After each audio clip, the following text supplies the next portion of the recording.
Julie Edge from the Online Post Office is here as the chairman, and today the announcement's come out that there's going to be a review. Well, the public are being asked for their opinions on the future. You're having more of a tough time than ever because, I mean, you used to make money hand over fist. I mean, selling everything and people buying them. That's less and less the big thing, and the cash cow that isn't there anymore. I mean, £1 million a year you were handing over to Treasury, weren't you? It still are. Yeah, it was 1.5 last year, and we did obviously honour that last year. But to be fair, our Treasury colleagues have worked with us, and they have decreased that for this coming financial year. But yesterday we're launching our consultation and going out to the public to gauge their opinions, to businesses, to any stakeholder that's involved with the post office. To ask them what they expect for a future post office to look like. Yeah, we want people want their posties, they want things, but you don't want to send letters anymore, which is always a catch-22 on this, aren't you? It is, yeah, and obviously it's been declining by 7% per annum, the actual mail delivery. However, parcels has increased because people have changed and they're going online. The Amazon stuff. Yeah. And so that has increased. Does that help your finances then as that goes up? No, it's not. But what we really want to achieve from this consultation is to establish what the people of the Isle of Man, what people want in their communities, what services they want from the post office, and how they want to use the post office in the future. Because obviously even the footfall through the sub-post office network has declined as well.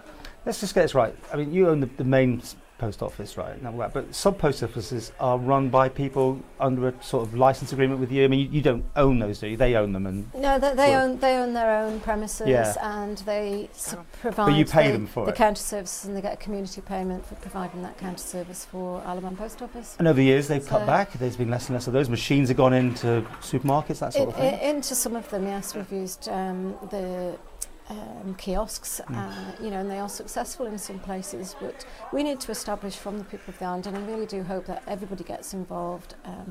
I'm hopeful that we get a good response, and give us your views, because we've also, the board have come up with our 5-year strategy, and we've come up with solutions for the post office, but we also need to know what the people of the island are expecting for the future of sustainable post office. Yeah. What's in your strategy? Are you mentioning that yet, or are you waiting for these responses first? Well, we have the strategy there, but we want to do informed decisions, and we want to be able to take those that information that we receive from the public to obviously we'll analyse that, and we'll utilise that for the items that we have promised we will take, and I will take back as chairman to Tynwald, and any of the decisions that need to be taken forward will go to Tynwald for decisions. So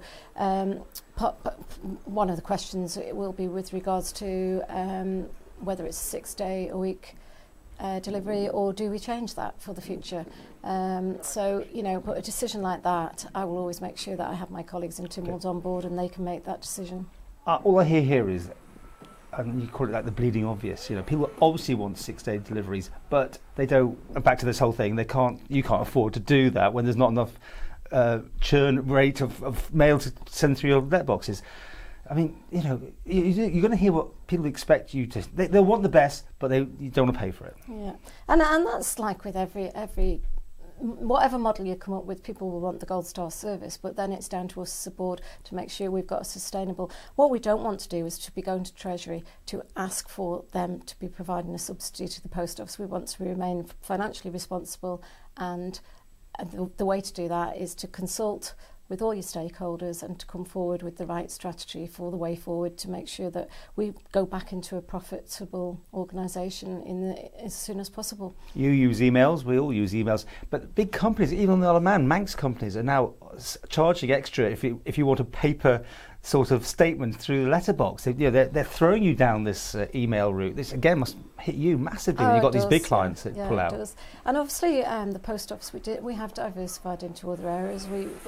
But with pulling away from the island of a lot of the large banking organisations and that obviously hits the post office as well, not so much the sub-network, but the main mail volume that's going out of the island. So can you stop putting up the cost of these letters? I mean, it goes up phenomenally, doesn't it, every time? No, actually we're one of the cheapest postal providers in. Oh, I'm not saying not, but it still goes up massively, doesn't it? In the sense of the graph, I've seen the graph from you.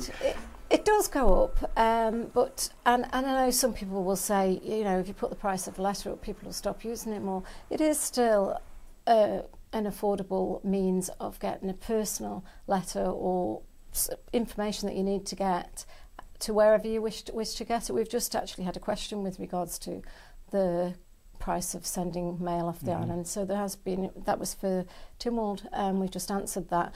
But obviously we've got to be sustainable, we've got to be responsible financially. So if the cost for operating that service rises, we've then got to look at balancing that. And, you know, I think last year, I'm not sure, it was 2p that we put on, but we keep that, and we do that as a board annually, and we will keep that as low as we possibly can. If you cut the service, will you cut jobs?